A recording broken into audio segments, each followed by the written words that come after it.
went down to the police station, made a report, gave all the details, handed in the counterfeit cash. It wasn't like full paper, it was counterfeit, but it was just...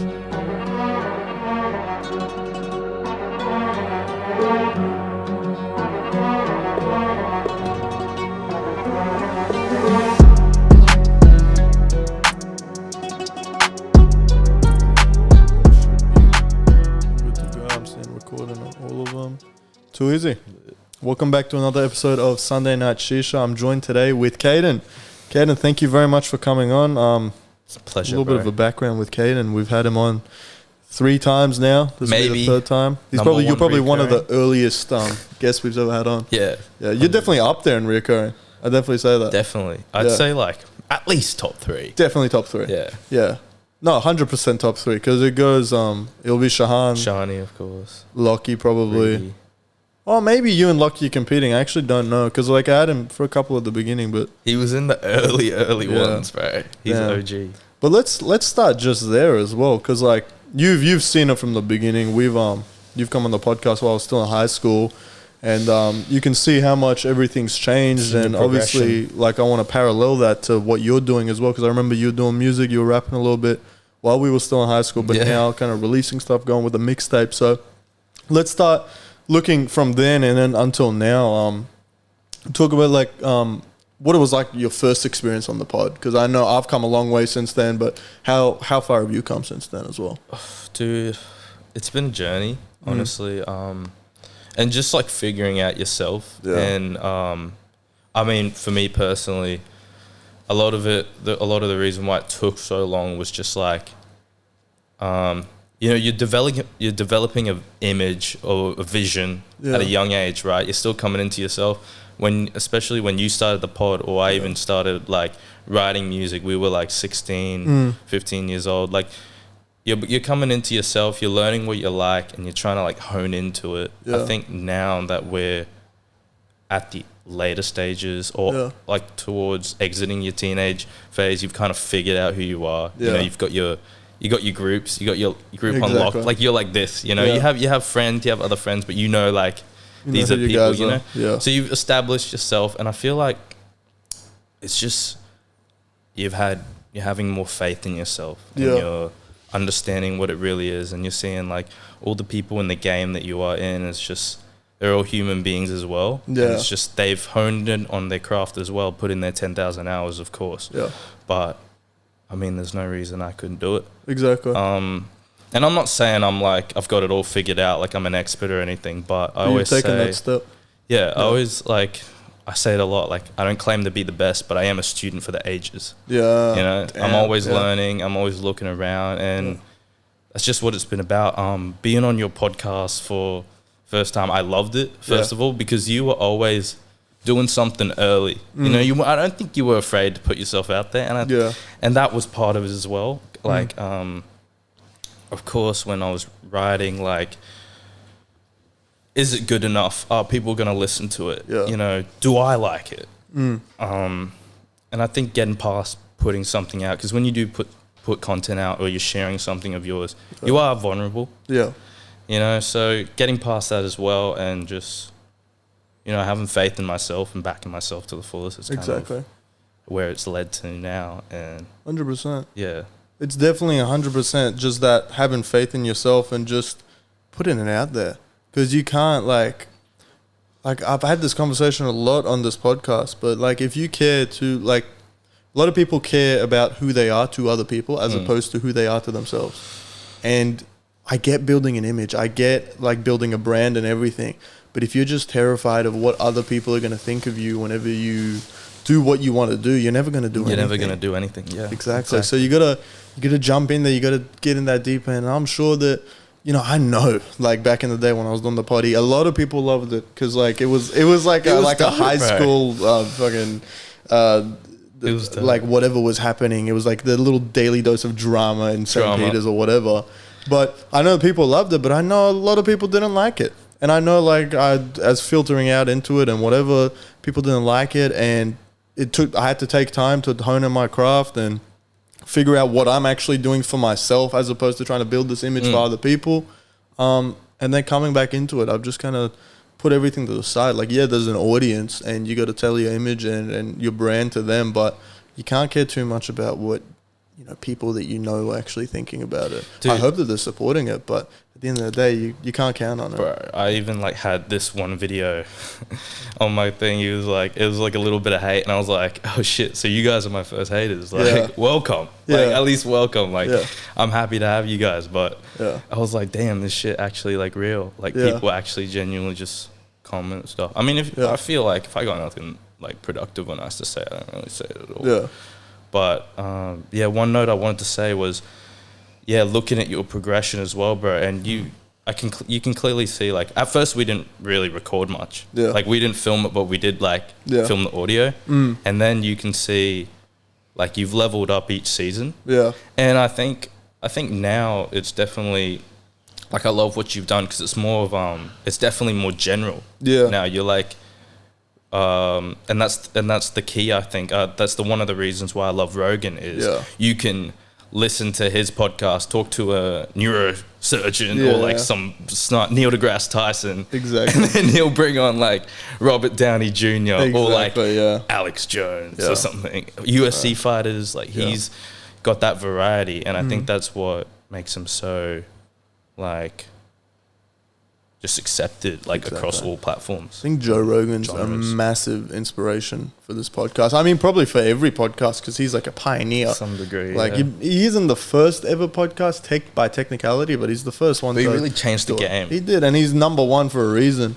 But yeah, looking at what Joe Rogan's done or what Joe Rogan continues to do with his guests, with his versatility, it's not an interview. That's the thing. It's like conversation. It's a conversation. It's an authentic conversation between two human beings, and he's able to relate to those people. And people have all their opinions on Joe Rogan, but at the end of the day, everyone will kind of watch if someone interesting's on, and he asks the interesting questions, which is the best part of it. But he makes it feel authentic. It's easy to watch. It's not like too harsh on like, okay, we're talking question. It's like fluidity is really his strong suit. Just keeping it flowing. He's great. What's it called?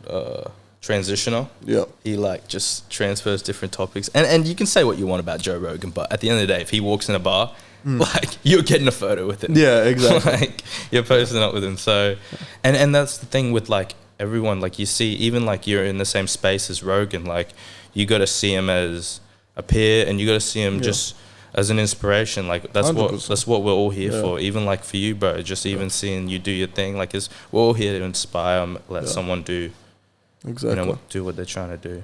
100%.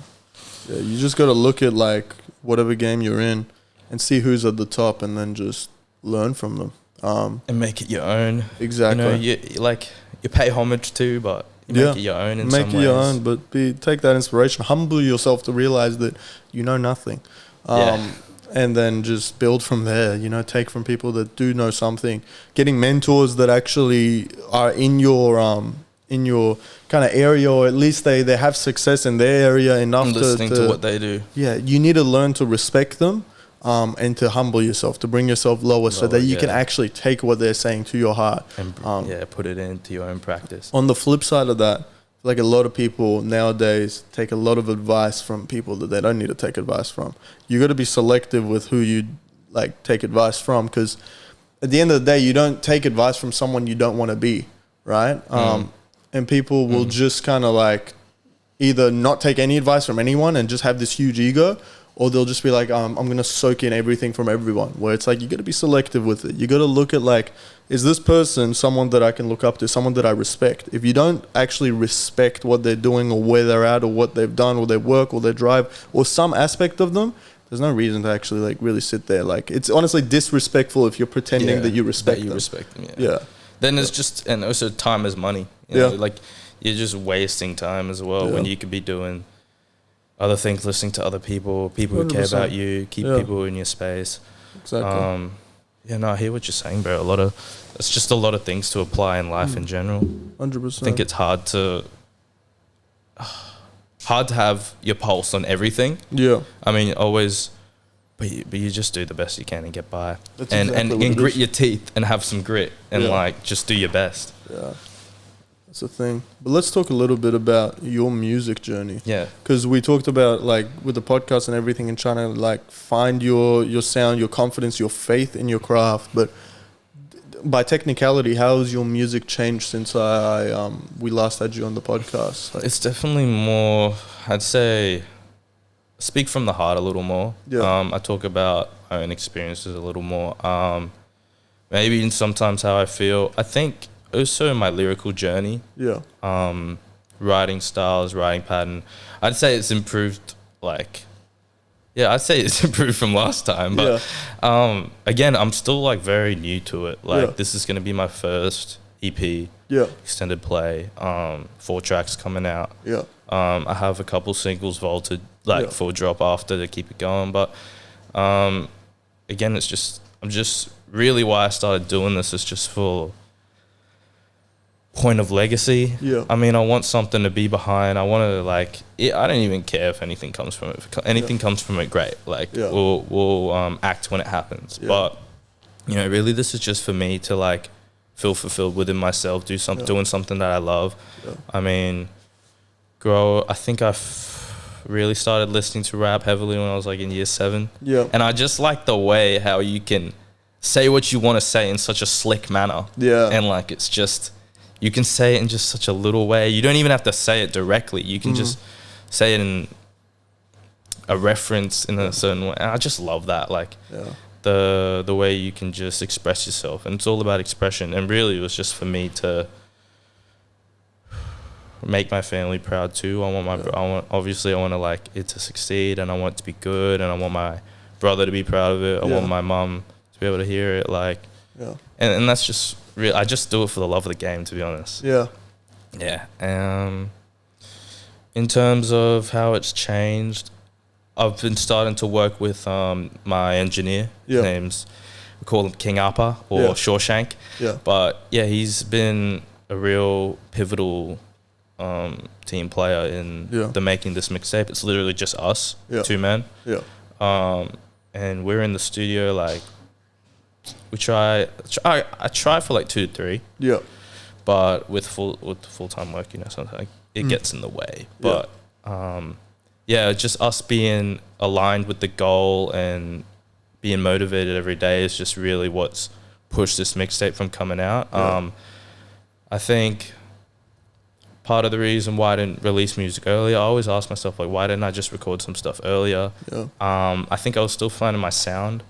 I think, you know, obviously you can even listen to all the great artists, like you hear Bruno Mars, you can hear how he's inspired by James Brown, and that's, like, impacted his sound as he's gone. Like, I don't know if he writes his own songs, but the way he sings, for sure. And me just, like, over the years, just absorbing everyone that I'm inspired by, like, or who I find great, and just, like, bottling it up and turning it into my own, I guess. But and the thing is, that's going to continue to grow and change as well.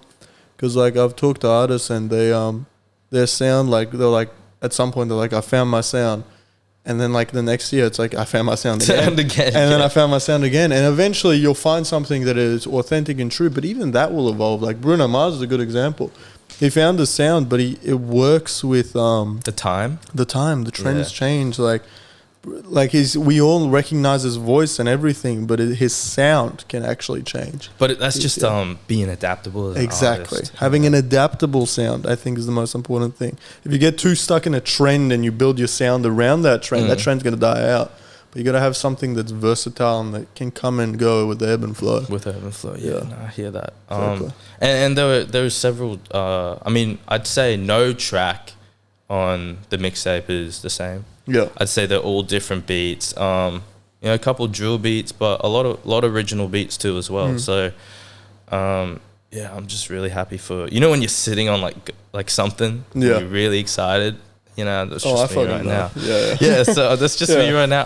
And, like, I'm not gonna say, like, it's gonna be the best thing in the world, but I did put definitely a piece of craft that I've, like, really had some pride in a while. You know, I always hear it from my parents, like, take some pride in your work. You know, so, and I'm finally just taking that into fruition and really applying it to my journey. Yeah. Yeah, that's what you got to do. That's what you got to do. You just got to put it out there, and you just got to. It's tough, feel yourself, bro. As well. There are days where like you doubt yourself. Like it's like shit. But like, is this good? Is this sounding good? But you have off days and good days. That's the thing. Like the work has to stay the same no matter how you feel.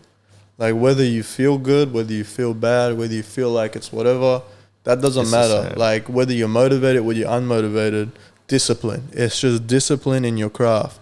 I wake up like before dropping this podcast, I was working on it for months, getting the set ready, everything ready, right? And there was times where I'm just like, I'm not sure, whatever, and then I like wouldn't do anything, and then I just fall behind.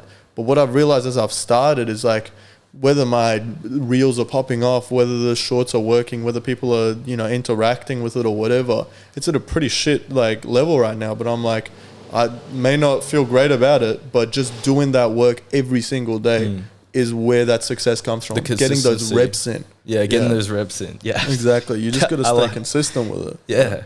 No, and that's where the progress comes too. I mean, it's not always done in quantum leaps. You know, it's very incremental. You know, even with technology, even the way humans are, the way we evolve, it's incremental. Exactly. Yeah. So 100% is. I think, I'm definitely not the man that I was like 2 years ago. Yeah. I'm probably not going to be the same I am from 5 years from now, 10 years from now.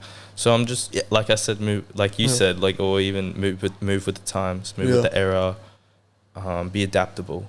I think that is a key point in being motivated and just consistent. Yeah. And thinking of the end goal as well, and remember, like, hey, I've got a vision. Yeah. It's not going to come overnight. Yeah. But one day there'll be something. Exactly. Yeah, so I think that's important. 100% is. Yeah. Yeah. But where do you, after this EP, after these 4 tracks, you mentioned you had a couple things in the vault. Yeah. Where do you see yourself going with that, and what other projects do you see yourself working on? I'd like to do either... Okay, I do want to... film some videos.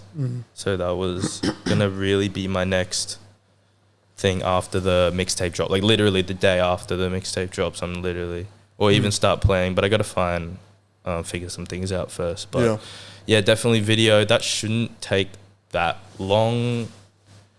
I have a lot of it planned out, and like I have a lot of locations set. But that being said, I do want to release maybe a longer collection, maybe like 6 to 7, 8 songs. Yeah. I think I'll get cracking on that, but I don't want to exert myself too much, like creatively. I think when you try and force things, you don't get the best. I think music just really happens organically. A lot of it is just me and my engineer, and we're in the studio, and like I'll say a bar and he's like, could flow better, and then you have to take it back to the workshop. I'm like, okay, move on to next track. I'll fix that up tonight. So then I go home, fix it up, come back, revise. And it's just like seeing what fits, seeing what goes. Like what you might think you're sitting, like the track's done, oh, it's perfect. And then like literally 3 months later, you're listening it to again and you're like, holy shit, I can't believe like we didn't make those changes sooner. Like this sounds completely different. Yeah. So I guess always know that sometimes you gotta like killing your darlings, you know, sometimes it's gonna get worse before it gets better. Yeah. So just always be open to breaking it down and rebuilding. Like, yes, you've written these lines, yes, you've written these bars, but hey, there's always room for improvement. There 100% is. And listening to the people you have around you, like, you know, like if it's shit, it's shit. You know? It's important to have people around you that'll tell you when it's shit. Yeah, and like, bro, I've also come to the terms of facts that some people are gonna find your stuff just shit, like it's just not their cup of tea. But some people are gonna love it because it's like what they're into. Yeah. And like I know I like certain things and I don't like certain things. Like, you know, we might like things that, you know, we have in common, but you can't please everyone. Bro, people are different. Yeah. And like if you If you don't like it, just don't watch it. Exactly. If you're going to sit there and just try to make sure that everyone's happy, every single person that watches or listens to something is happy with it. Yeah, it's going to, you're never going to get it done. And it's just, you're trying to work for something that, you know, if anyone could ever do that, we'd have world peace. But unfortunately, that isn't the case. No two people can probably like fully agree on anything, to be honest, in its entirety. But if you can get a following and you can get like people that, you know, bro, even like twins, a passionate following. Bro, even twins don't agree on everything. Yeah, facts. So, you know, like, if like literal genetic duplicate of yourself that is crazy. Can't be exactly the same as you, you know, you can't, you're beating a dead horse if you're not the same. So that means God made everyone different. Exactly. Yeah, Amen. Amen. He did. But 100%, I definitely agree with having people around you that can tell you to, like, when something's shit. They can just come up to you and critique you, because that's real love right there. Love isn't like when someone's like, oh, this is fire, you're doing so good, it's great. That's just, you know, you're just being shallow there. Like, you need to be able to tell someone when, like, hey, you could work on this, you could work on that. Even be more harsh with it. Like, I've persevered a lot of my life with my brother growing up, my younger brother, and tell me, hey, this is shit, you're fucking slacking here, you're being a dumb guy. Like, just being like fully authentic with it. And I get the little brother thing, you know, like I always think that like the only two men that really want to see you better than them is your brother and your dad. Yeah. Like, they're literally the only people. And like, growing up like with a brother, you know, it's just, I don't know, it's just different. Like, the love is really there. You might not always say it. Yeah. But it's always there. And like, sometimes it gets crazy when they're getting older. You know, you have a younger brother, he's coming into himself, and it's like, hey, when did you become your own person? Yeah, like, exactly. You know, you used to follow me around. You used to do whatever I did. 100%. So yeah, no, and I think they're a driving factor as well. A lot of the times, it's really just about family. Yeah, they really, like, who else are you doing it for? Like, yeah, your friends always back you, but I mean, how many close friends, really close friends, would you say? That's a very good question, because, you know, you go through high school and you have like all these people that like you're friends with and you consider your close friends or whatever. We're out of high school, like, 3-4 years now, almost 4 years, wow.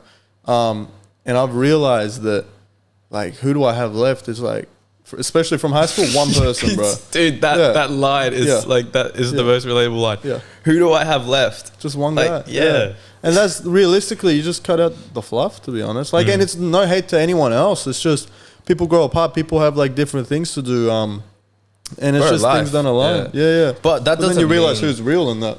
No, I really do see you, but that doesn't mean like, if you, just because you haven't heard from me, and then like, or even if I haven't heard from them, like, yeah, we might not be the closest mates, but if you like reach out, like, I'm always gonna be nice. Yeah, you know, I'm never gonna have any bad blood. There's no bad blood at all. There's no love lost as well. Yeah, you have your circle, people who wish you happy birthday every year, and exactly, like, you keep it moving, but you can't have that circle be too big at the end of the day. You can't let too many people into that very inner circle of just like best mates and everything. It'd just be inauthentic as well if you're just trying to like share yourself fully with like all these like people. It's like trying to be in multiple relationships at once with different girls. Like, it's just unfaithful. But like, take it unfaithful out of it, because friends, you can have more friends. But it's just like, it's like, why are you even bothering with that? At least personally, I see that. I also feel like common goal. Yeah. Like just common drive, I reckon. You have two people, like, if you have too many people, like, okay, do we all have the same like goal? Are we all like willing to do this? Like, and everyone's gonna have different goals, but it's like, again, it just comes down to interest, common interest. Yeah, it comes down to mindset. You got to look at your team, and I've had this discussion before on here, but iron sharpens iron, right? And you gotta. I make sure with my friends around me that there's things that I see in them that I'm like, wow, you're so much better than me in that. Like, you are so much better than me in like X, Y, and Z. It's really going to push me to like compete with you in there. And I like to hope that there's things that you think I'm better than you in that like is pushing you to take that step in. Because if you surround yourself with people that you don't think are better than you, it's just, you're going to spiral down. You are the sum of the people you surround yourself with. Yeah, got to run with the faster horses. Exactly. That's very good. Run with the faster horses, and that's going to push you. Yeah, 100%. Every day of the week, that's going to push you. If you're complacent, you're going to be surrounded with people that are complacent. But if you got a real drive, if you got like ideas in your head about who you want to be in 10 years from now, 5 years from now, tomorrow, people you surround yourself with are going to also have those ideas, and it's just going to be a feedback loop of just... Sorry to interrupt, guys. We got 1 second. I'm going to show you this Rise hoodie. Now, this Rise hoodie is like amazing quality, and look at this perforated kind of logo.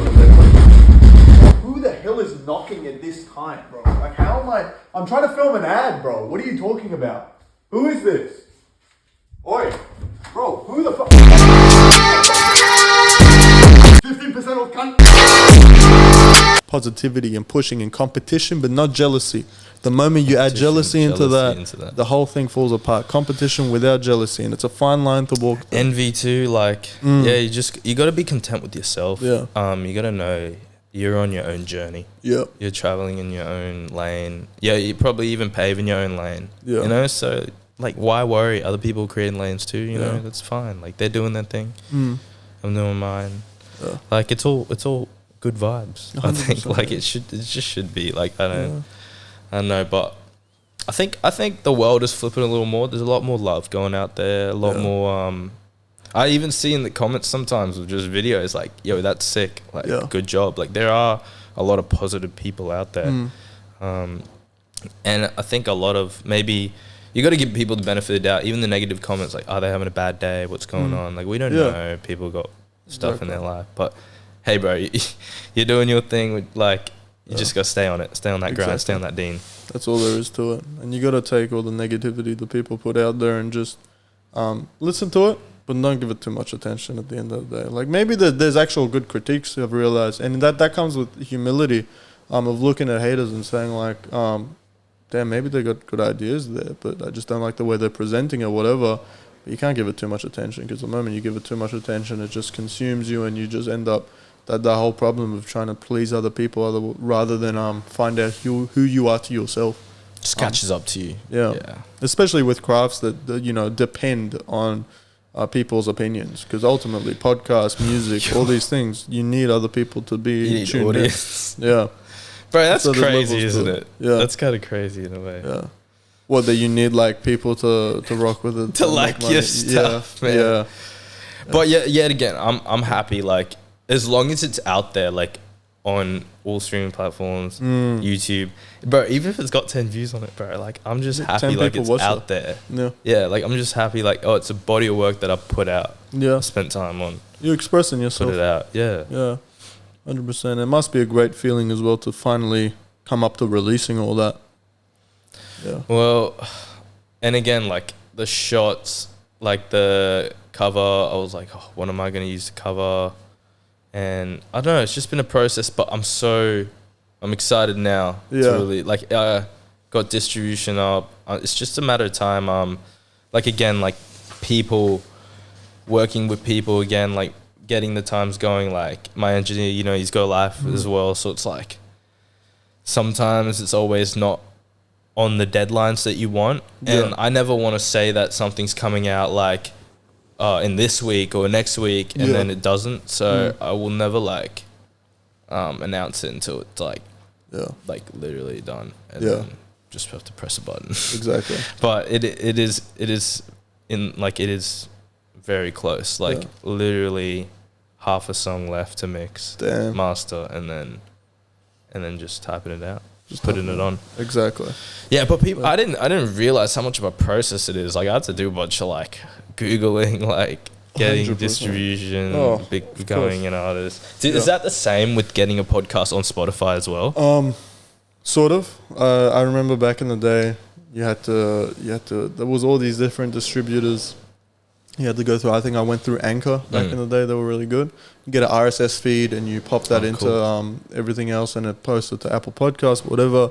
You can still do that now, but with Spotify, it's a lot easier because they bought Anchor. Yeah. So now all the information just transferred over. So I'm just on Spotify for podcasters. Damn. Which is really good, and it just runs smoothly. Because sometimes you'd post up on different distribution platforms, and then it would say posted, and then you'd wait 50 minutes. You're like, where is it? Like, where is all my stuff, bro? I just posted. But now it's very smooth. It's very smooth, and having it on Spotify means, on Spotify for podcasters means I can put visuals on it, which is great, because back in the day you could only put audio on it. And only Joe Rogan and some select people could put video. But now they've just given that to everyone, which is really good. Yeah, so it goes you can see like see audio version, see video version. Well, it just plays the video version, and if you don't want to see the video version, you just go out the app. Click, yeah. Yeah, so you can continue listening. But it's actually really good. That's gonna take over soon, I reckon. Yeah. What? Yeah. And they've added comments to Spotify as well. Yeah, for the podcast. It's going to be really good, and I'm really excited. Spotify's, bro, I remember when my dad first got it in 2012. Yeah. It was like on his, bro, he had like a second edition, like iPad Air, bro, like with the home button and everything. And it had like a cool fingerprint and stuff. Yeah. And it was like, bro, Spotify, bro, it was insane. It's come so far. It definitely has. Are you a Spotify user or are you Apple Music? Spotify user, just definitely Spotify. I feel like it's just because it kind of is the first streaming platform. Yeah. Like, it pretty the first one to do, right? YouTube as well for video, but first one for audio. Yeah. For sure. You can't really. I mean, everyone competes with Spotify. You got Apple Music, you got YouTube Premium now as the YouTube Music actually is a whole thing of itself. But I don't know, you stick to what you know. It's like, I don't know, I only have Netflix as a streaming platform just because that's just what I'm used to. Bro, like, I haven't got the other ones. HBO Max is not bad. Yeah? Bro, HBO Max they got like good stuff on there? Yeah, like All American TV. Like, it's cool. Yeah, HBO Max is definitely bang. Yeah. But there's a lot of ads in them now. Don't you find that? Which is like, what's the point? Is Netflix ads? Nah, Netflix isn't ads unless you get the free subscription thing, or you get like the very basic one where it's like standard definition, and then ads you get on ads. Netflix. Yeah, which is kind of crazy. But I like what they're doing on Netflix with having live shows. There's that Mike Tyson, Jake Paul thing. Yeah, on Netflix as well. And then they got the WWE. Yeah, like they got the Raw on there. They have like NFL on there as well. And sports. Yeah, they're doing a lot because like everyone has to adapt and change.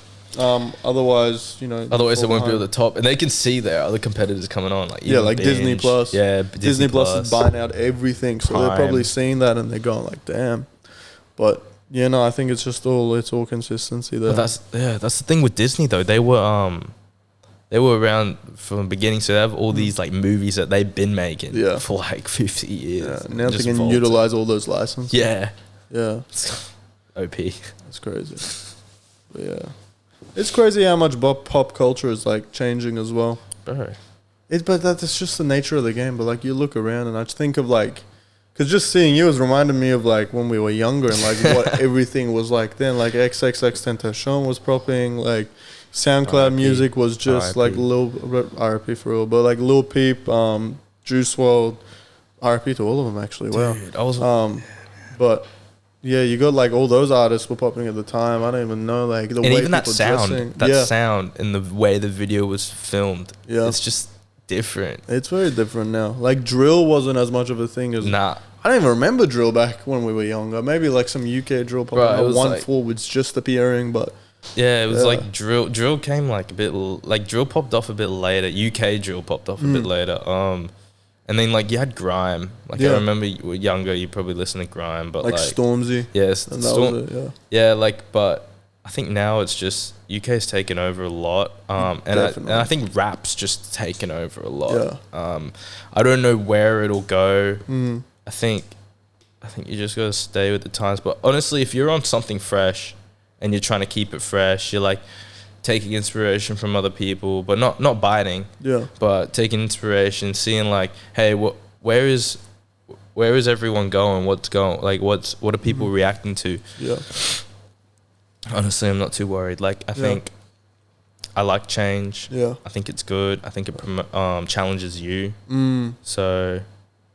And I'm just keen to see what happens. Exactly. Like, yeah, and dude, like I said, I'm like speaking. I always speak like I'm in the future, like it's already been done. Because I like to manifest things and just like I don't know, speak it into existence. So I always speak like it's been done. Yeah, that's very important to do. Yeah, talk about a little bit. We talked about it a little bit at the beginning on the hiatus and the pause between when I last saw you and now, but through that time, has there been other little pauses where like you'll stop doing music and focus on uni, focus on work or whatever it is you're doing outside of that, and how you kind of put where you put that in comparison to your music and what you want to do there, because ultimately, like, the music and everything is like a passion. It's something deeper than anything external can give you. So how did you, through those years, kind of compare the two, like whatever else was holding, whether it's work or uni and the music, and how did you balance what's more important at that time? At that time? Yeah. Yeah, like I said, younger, I was also going through like a rough time. Like, you know, I was just struggling to see what I like, because I like so many things, you know, like I love like sports, I like music, I like film, like video, but at the end of the day you gotta hone into something. Again, uni takes up a lot of time. I was also back and forth on that as well.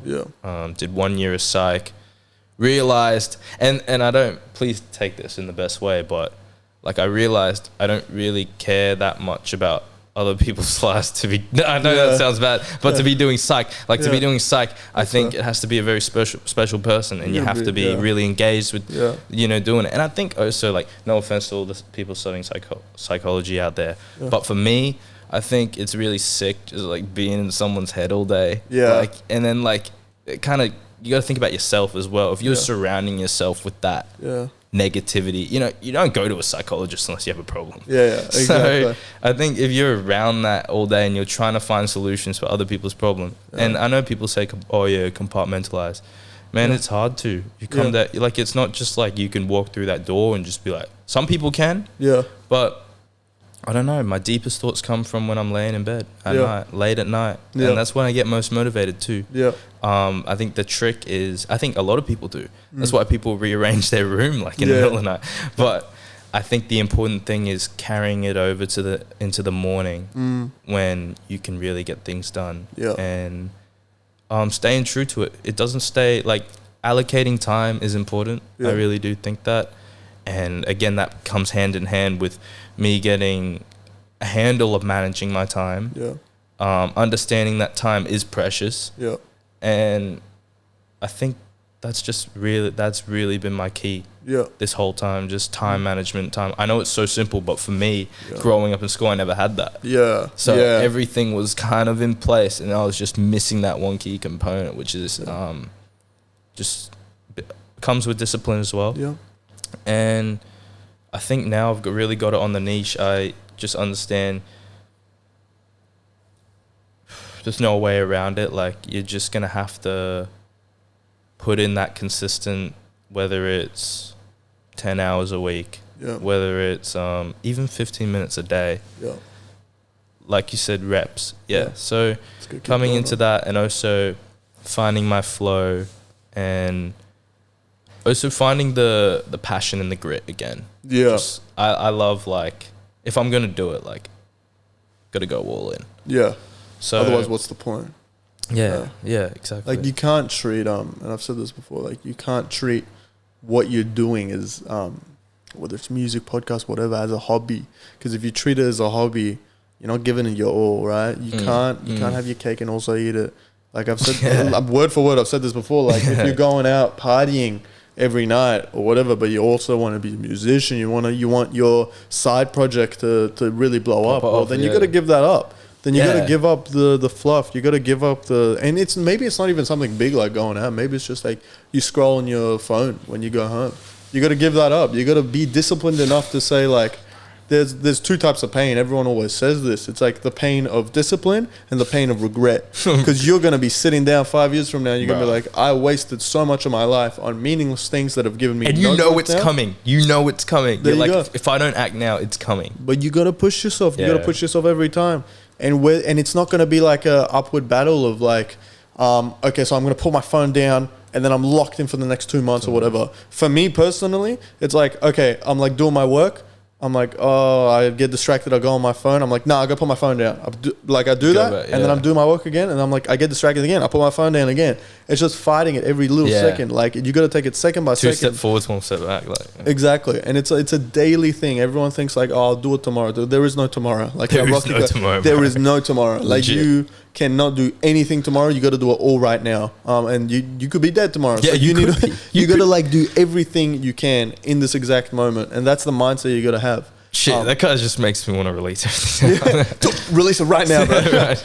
But no, like, and there's also the flip side of that, where like you don't want to overwork yourself, you don't want to do all that, but at the same time, I feel like whenever I've like heard someone say to me, "Don't overwork yourself," I'm like, that's really good advice, but I feel like I'm not even working properly to even worry about overworking myself. I feel like overworking yourself is for those people that are really demons with it, but that's not me. Yeah, dude, I feel like you're never doing enough, and then it's like, how can I even sleep at night? Like it's just like restless. But I mean, but then again coming into realization, becoming more mature, like growing.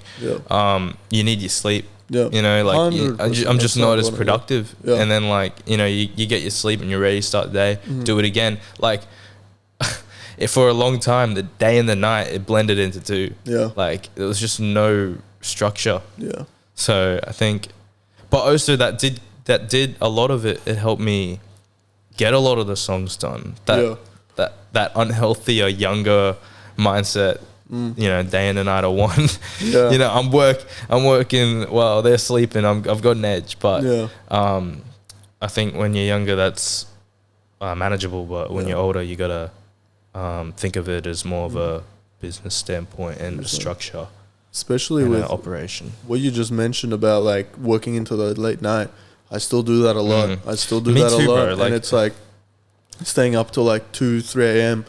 and you're getting like your work done. And not every night, bro. Sometimes it gets like that though, bro. It gets like that, but it's not healthy because like you do that, and I did that. I remember like back to back last week for like 3 or 4 nights, and I've been working as well, and I'm just there like I'm so sleep deprived, and your brain is just fried. And it's fogged, and you know it. Yeah, it's not good, but it's all discipline as well, because it's like, cool, you got to work, right? And I realized that I'm staying up till 2-3 a.m.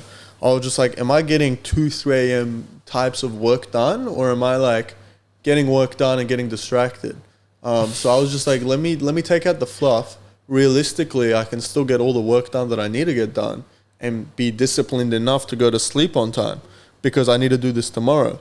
And I need to make sure that the quality of everything is staying good. And if I'm editing and my brain's kind of foggy, I don't want to like leave in things that I shouldn't be leaving in, and like then the shorts are all messed up. Right, yeah. So you gotta love yourself enough to be disciplined in everything that you do. And maybe discipline is not working.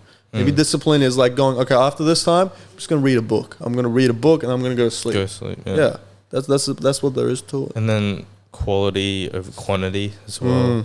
Like even when you were saying like, am I doing 3 a.m. work? Like, is it the best I could be doing, or am I like just doing it for the? Because like you want to have that discipline as well, but you want to be able to harness 100% of your skill during the time so you are trying to work. So I guess it's just being, but then that doesn't mean you won't get anything done. But then it's just, how can I do it the most efficient way? Exactly. Is what I'm always thinking as well. Longevity. Yeah, you won't have that longevity if you're pulling all-nighters all week. You will collapse at some point. Dude, I had this this crazy story recently that happened to me. Well, not me specifically, but a friend of mine. Like, he had this crazy electric scooter. This is just a bit of clip content. But he had this crazy electric scooter, right? It goes about 80 kilometers an hour. Literally can go like 90 kilometers in range. Like, can go to the Gold Coast. And like he's had it for a while. I don't know why. We've just gotten into like electric skateboards. And there's this one thing like that we've come to a conclusion with, like unless you've been on the electric skateboard, unless you've like felt what it's like, bro, there's no way around it. You look like a dork on it. Like, you got the helmet on, bro. Like, you're in a group, you're mobbing, bro. Like, you look like an idiot. But like, when you hop on one, it's just crazy. So like, I get like why you need pads and shit. Like, bro, like, even like I had this scar because I stacked off it. Like, bro, it's not fun. So but we've gone into that. So we wanted to get rid of the scooter. And he's like, my other mate, we'll call him Jerry. He was like, we'll call the guy with the scooter Fred. So Fred and Jerry and me. Yeah. So Fred's got the scooter. He's like, hey Jerry, can you help me sell this scooter? Yeah. Like, and then Jerry's like, all good. I'll put it up on Facebook and we can both like promote it together, put it on the ad together. Yeah. So he comes back like, and he's like, hey, got a guy he won't buy it for 2,000, but he'll buy it for 1,800. And we're like, all good, let's do it, done. Yeah. And he's like, bad news, he's from Tweed Heads. And it's like, oh, okay. So yeah, like he wanted us originally to drop it down to him. Yeah. But we were like, nah, bro, we've got the scooter. You come up to us. Yeah. So he was coming up. He goes, so Jerry goes, I'm with my grandmother right now. Like you guys can meet him up at Indrapilli rooftop. Yeah. He's going to be there. So we like pull up to the rooftop. Jerry's given us the number of the guy who's buying the scooter, and we've calling him, and he's like, and he sounds like a chill dude on the phone. He's like, sounds like a surfer dude. Yeah, man, what's up, man? I don't really know this area. Like, we're up at the staff car park though. Yeah. Like, no one's around. It'd be a good way to test the scooter. Yeah. So then we pull up. It's dark too. Yeah. Like 6, 7 p.m. And we pull up, and we park like on the floor below. So you take a ramp up to the staff car park. And Fred was just going to ride the scooter up. And then I had my board in the back. So he's like, do you want to just take your board up since it's like, a bit of a walk? Yeah. So we ride up, pull up, immediately see a figure in the corner. Yeah. Roll up to him. He's got like a beige cap, green flannel. And he's like, oh, sup. Bro, first thing he says is, I'm going to need you to teach me exactly how to use the scooter, how to turn it on, how fast it goes, everything like that. So we're like, yeah, okay. So Fred goes, oh yeah, so this is how you turn it on. It's got 3 gears, like immediately, just like that. Yeah. And then I'm like, fuck, okay, this is going to take a while. So I start riding around on my board. Yeah. And then the guy, he's like, he's got the cash and he's counting it up in front of Finn. It's dark too. We don't know. Yeah. He counts it up, puts it into a white packet, hands it to Finn. He's like, cash in hand, boys. I know how this works. All good. Like, I'm just going to take it for a test ride. Yeah. Gives the cash to Fred, and then he just rides off down the ramp. Yeah. And then it wasn't until 5 seconds after Fred comes up to me. He's like, oi, mate, come here. And I'm like, yeah. And he's like, does this look real to you? I touch it. Yeah. Bro, it's paper. So immediately Fred chucks the cash on the ground and he goes, fuck. And then I'm on my electric skateboard and he's like, go. Yeah. So I start zooming down the ramp. I hit the bottom of the ramp. I hit the car park below. Yeah. Gone. Yeah. Bro. And then I'm like, literally like 15 meters. I see Fred. I've never seen him run this fast in his life. He's full like sprinting Usain Bolt. Like he dives into his truck and starts scooting around. I try and wave him down like to try and like get his attention. But he was just on a mission. He would start searching that entire car park, bro. And then I was like, he finally like sees me. I chuck my skateboard into the back. I jump in the car and we search that car park like head to toe, bro. Yeah. Gone. Yeah. Gone. Damn. So, dude, so long story short, dude gave us paper and literally just jumped on the scooter and rode away. That's crazy. Yeah. Was it? Oh my God. How did you know? Like, it was pretty dark, so no one noticed that. Like, honestly, like, we had our it's so dumb when you think about it. But, bro, we did have our guard down. Like, to be fair, he was like, but looking back at it, it was so sus, man. Yeah. Like, he kept emphasizing in the messages, like, I've got the 1800 here. Like, he kept sending photos of it. Yeah. And then, like, what did I call him? Jerry, whatever. The guy who actually set it up, our mate, he meets up with us and he's like, dude, I'm so sorry. I had no idea. Yeah. I'm like looking at the Facebook name. Yeah. It's Billy Bob, bro. Billy Bob. And I'm like, bro, Billy Bob. That doesn't look sus to you at all, bro. Like, sure, there are signs, Billy bro. Bob, there are signs. Also, like, as soon as we pulled up, the first thing the guy said, he was like, I'm going to need you to teach me exactly how this works. Like, that's just, sus, bro, it's just, it just wasn't good. Like, we went to security. Yeah. We were like, hey, like, can you pull up the footage? Yeah. He's like, you're going to have to go down to the police station and make a report. So we went down to the police station, made a report, gave all the details, handed in the counterfeit cash. It wasn't like full paper, it was counterfeit. Yeah. But it was just shitty count. Like you could rip it. Like you could tell. Yeah, you could tell easily. Like if you looked at it for a while. But like from a distance, like it looked pretty real. Yeah. But yeah, we made the complaint. Then the security guy texts my mate's number, Fred's number, and he goes, I've got a good photo of his face. Yeah. Good. So I'm hoping, and then he did update me this morning. We've got a suspect. Nice. So hopefully I don't think he'll get his scooter back. I'll be honest. We'd hope. Because, bro, I've had like my AirPods stolen. And I've known exactly where they are. Told the police, nothing. Yeah. So yeah, let's just. And then I woke up the next morning. I was like, okay, so that wasn't a dream. That did actually happen. Yeah. Because bro, in the moment we were like, did we just get our scooter stolen? Like. The community. Bro, he literally jumped on it and just rode off. What the fuck? What a story from his perspective as well. Yeah. Just pull up with fake cash, take the scooter, just ride off on the scooter. Bro, he's planned it, bro. Like, he's so planned it. He definitely just, like, chucked it in his mate Ute and just, like, drove off, 100%. Well, that's crazy. So many crazy things happening now. That's what I'm saying, bro. People aren't scared anymore, man. Yeah. Like, but desperate times, to be honest. Exactly. Desperate times. Exactly. Measures. Very much is.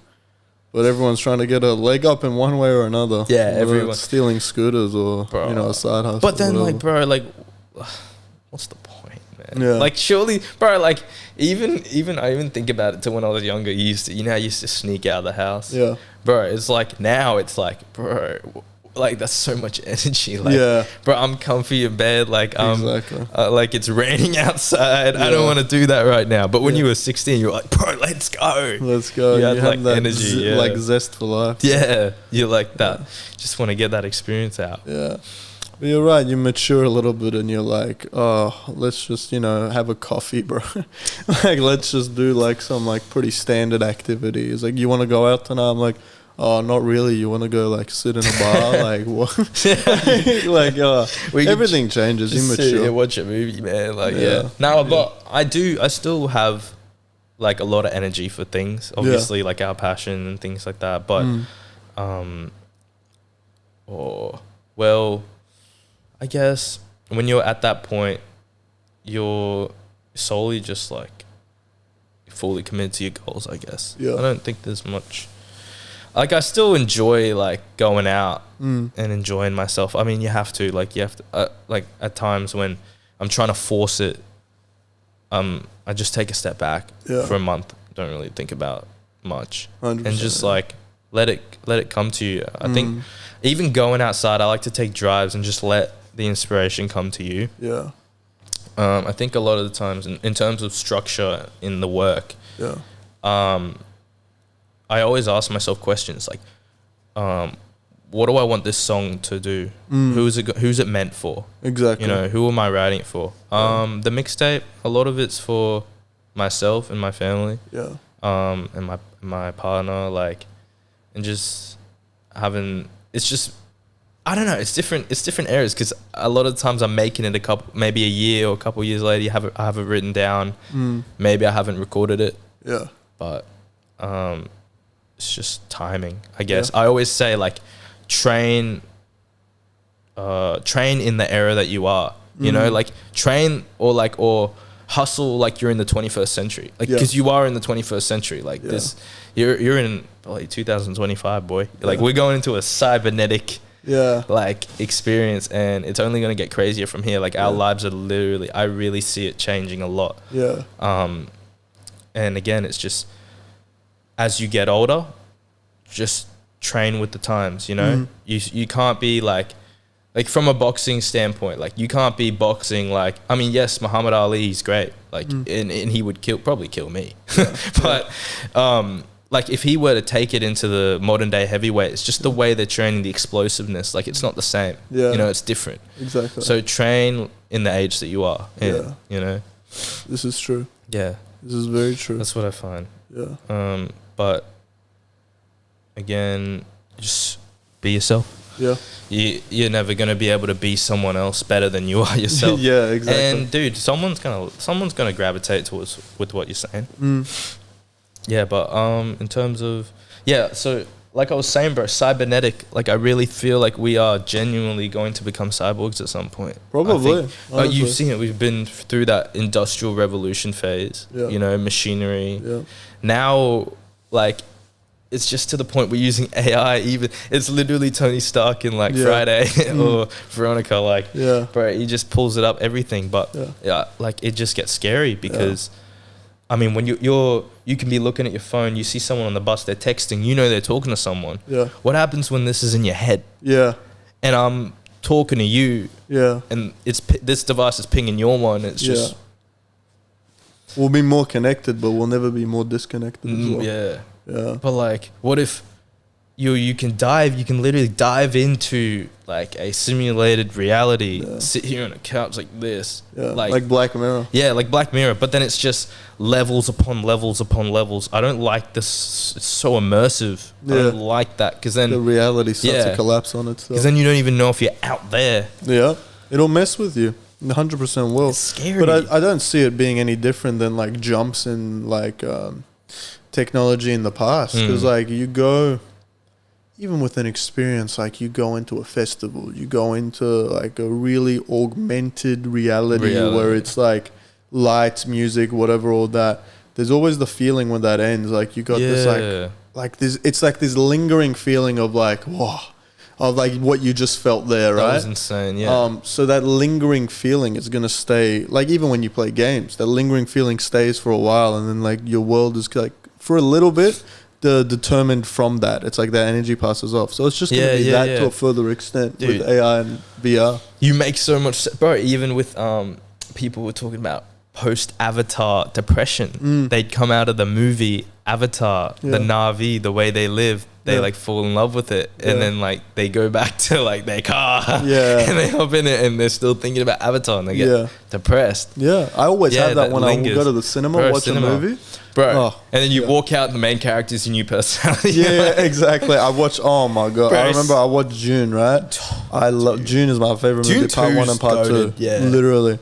But I'd walk out and I'd be like, I am the Mahdi, bro. I am I am that guy, bro. I was like, dude. When he started speaking in Arakan or whatever, at one point I was just like, that's tough. That's the toughest thing I've seen. He's just shouting at everyone. He was like, I am what you prayed for. I was like, damn, dude, look at him go. Dune 2, like definitely, like, because, you know, I've always respected Timothée Chalamet. Like, he's a good actor. Beautiful range, Yeah, but Dune 2 really was like, but also I had to tell myself, like, this is one big story. This isn't just several different stories. This is a series that is telling one whole story just in different movies. So watching Dune 1 and watching Dune 2, because I'd say some people would say Dune 1 was a bit slower than Dune 2. Oh, definitely was. So, but then you're telling yourself, like, it's a bigger story. Yeah.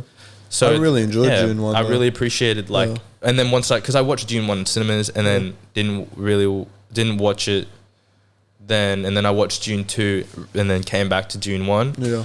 And then you just have a little more appreciation for it and you see what the director's trying to do. But the film, they don't make movies like that anymore, man. Yeah. Like, I mean, well, they do. They do, but they don't because streaming. Yeah, that's true. Cinema experiences aren't there anymore.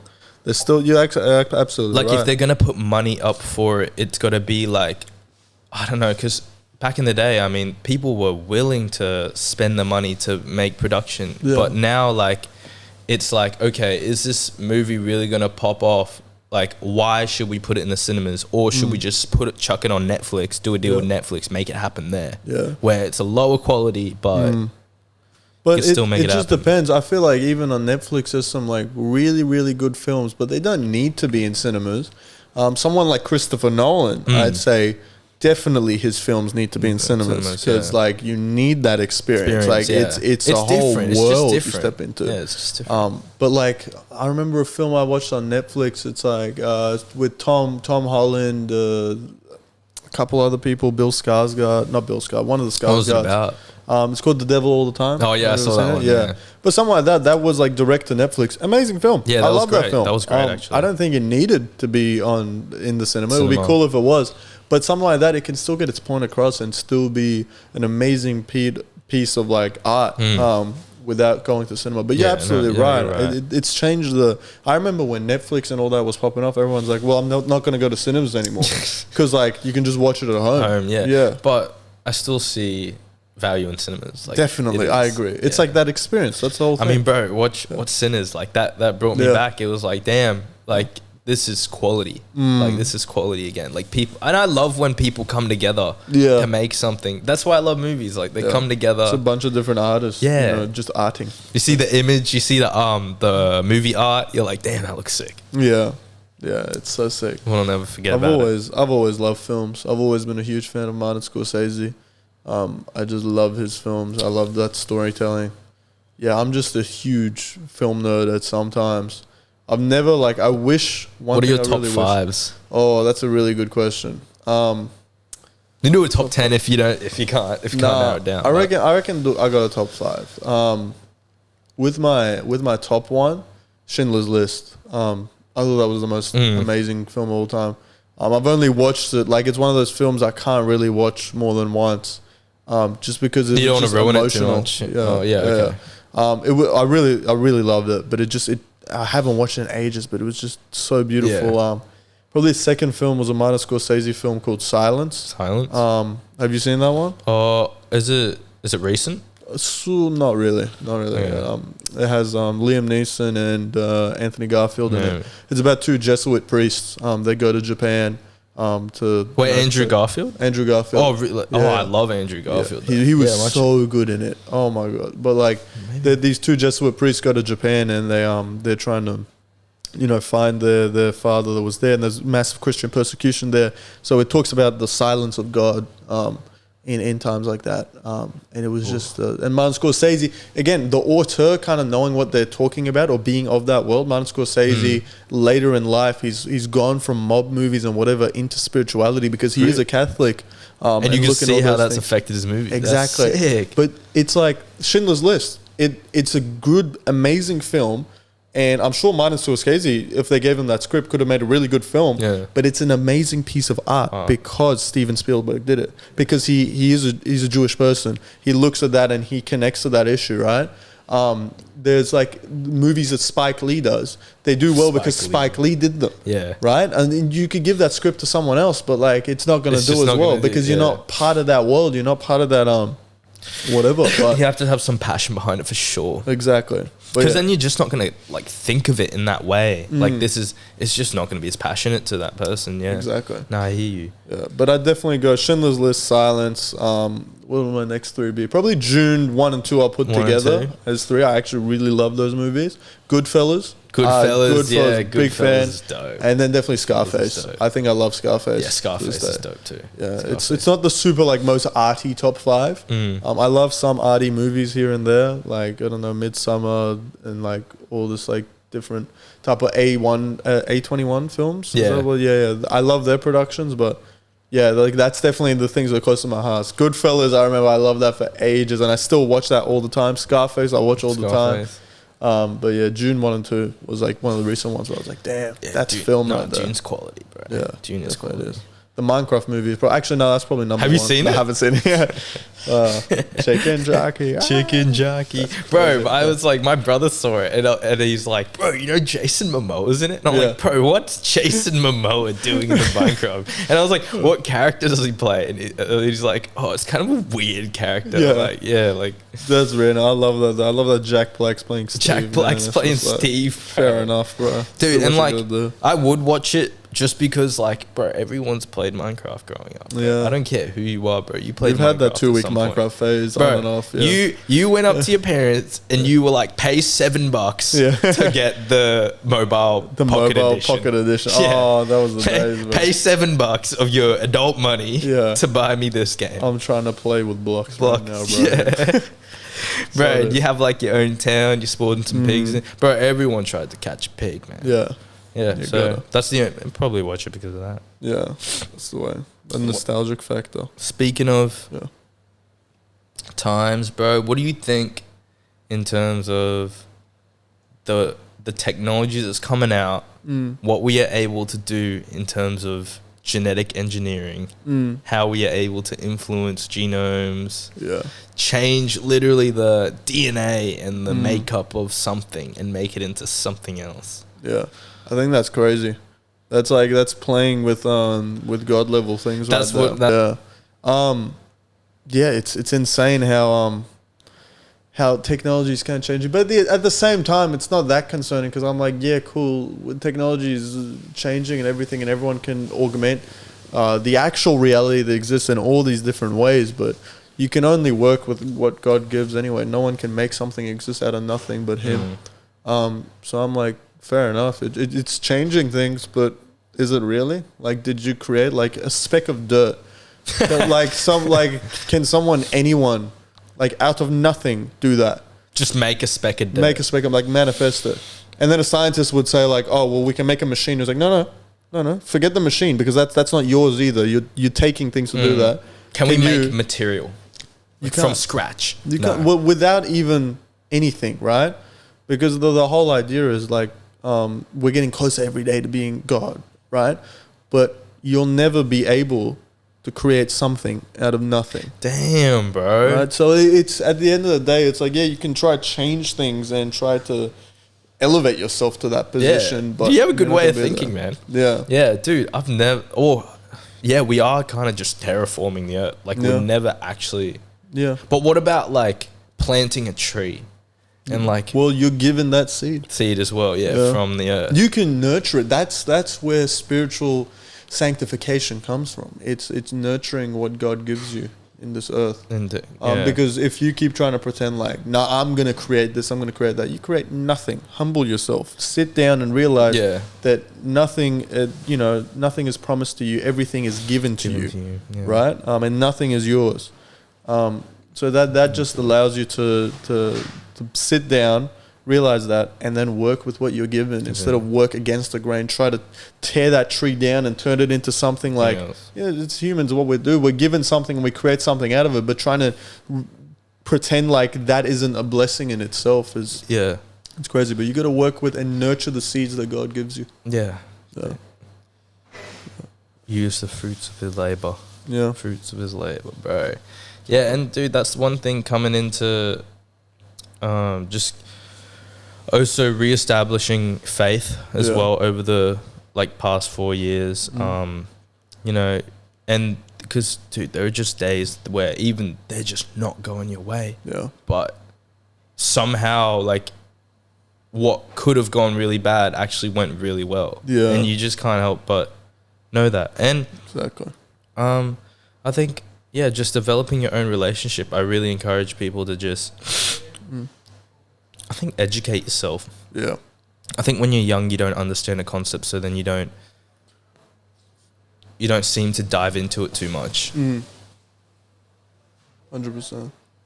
Yeah, you don't seem to dive into it too much, so you don't educate yourself on it at all. But when you're older, you're open to more ideas. You've had more experience under your feet. You're like, hang on, I'm not going to rule that out straight away. And also, I like the values that it gives you. Coming from a Catholic family, like my parents, and they never ever forced anything on me. They always obviously I was baptized. Yeah. Took my first communion, but they never forced anything on me. There were times where I'm figuring out myself. I'm questioning the universe. Like, what is this? What is this? Experience that I'm having. Yeah. But I guess they kind of know that I'd always come back to it. Yeah. And it was just up to me to find my way back and embrace it and just feel the love. Yeah. I think, but dude, ever since been in a really good place. I think. Yeah, I think obviously that's just reflected in the work, in the craft, and the finally coming up to release. Yeah, exactly. That's gonna be good. You had something ready as well for today. I did have something ready. Do we want to roll through? Yeah, I reckon we do that. I'm very keen to hear it as well. Talking about the music and everything, but we'll figure out some beats. But while we're doing that, tell us before you even start rapping what you have ready, where the lyrics came from. How you came that story? Well, I think at that time, like, this is me, like, I think just growing. Like, this was a really early, like, time in my life, and it was really where I started coming in and really taking it a little more seriously. Just putting up with the quality a bit. It is I'd say, I don't know, with like, it's just always, I always try and just keep it real, keep it me. Always just try and draw from experience. You know, maybe sometimes bad things happen and I write it down and vent, but it's nothing that lingers, you know, it's just always with that moment in time. Yeah. But I'd say it's really about telling just myself and telling my friends that, hey, you know, you keep pushing through, you might see the other side. Exactly. You know? And just, like, literally, like, if you listen to anyone successful in life, like, I know they say it all the time, but the one thing they say is literally, like, keep going, like, follow your dreams, you'll come back. And, bro, like, think about all those people, they actually, like, just kept going. That's all the people who ain't there probably just stopped at some point. That's the way. Absolute way. That's a good message to have out there as well. Like, just keep going, like, and, you know, you put stuff out, you'll be vulnerable, but a lot of people will show you love too. Yeah. So, and just love what you do. I'll play you this little bit. See if you rock with it. This is a UK drill type bit. Okay. Yeah. Cozy trip. Trying to put one in the charts. Yeah. I ain't no child, I'm in for the ride of life. Creep up, sneak up, blindside. See whole crew gon' move in the town. Build up lives, gon' thrive with the crown. Wanna build my hype success, perform at the height of a crowd. Strategic moves, a game of chess, I say no stress. New flavor of rap, so I say just come around. My queen in leather and guess I'll watch over. Nobody gon' drown today, had to preach the loyalty. I'm ride or die, nobody get left behind, I say it's legacy. Had to treat my clan, they down for the ride we on, we build the legacy.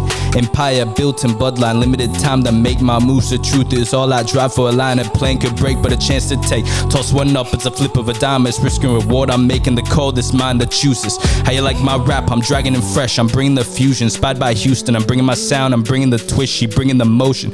Calling me Newton. Look like this with a voice like this, looking around confusion. Tell them I make it, looking at me and telling me straight delusions.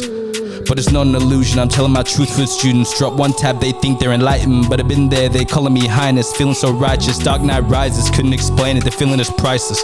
No, I ain't frightened, yes I'm guided, stellar collision. Yes I have vision, how many times reminded. Done near broke, but where am I now? I'm up in the lead. I've come so far, they looking at me, familiar face on the one on the screen. Down for the races, up with the paces, man we on MTV.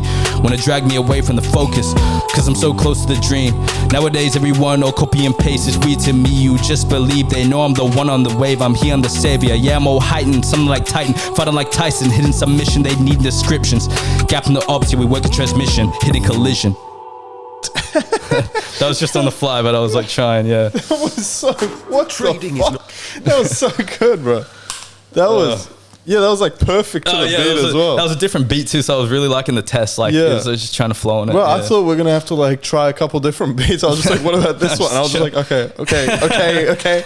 He was like, oh, you flowed really well on that. I was like trying, so it was good to like test that out. That was a sick beat. That's really good. That's got me really keen to see that mixtape though. Like, bro, I'm keen. Like, again, this has never been put out anywhere. Purely Sunday Night Shisha exclusive. Sunday Night Shisha, man. You know, if you wanna listen to it, you gotta come on here. Yeah, so. Exactly. This is the place. But dude, I love like what you've done. Thank you, and bro. Like really proud of you. Keep with the hustle, bro. It's really nice to see, and bro, it's coming along. You know, can't rush greatness. It's getting there, man. Thank you, bro.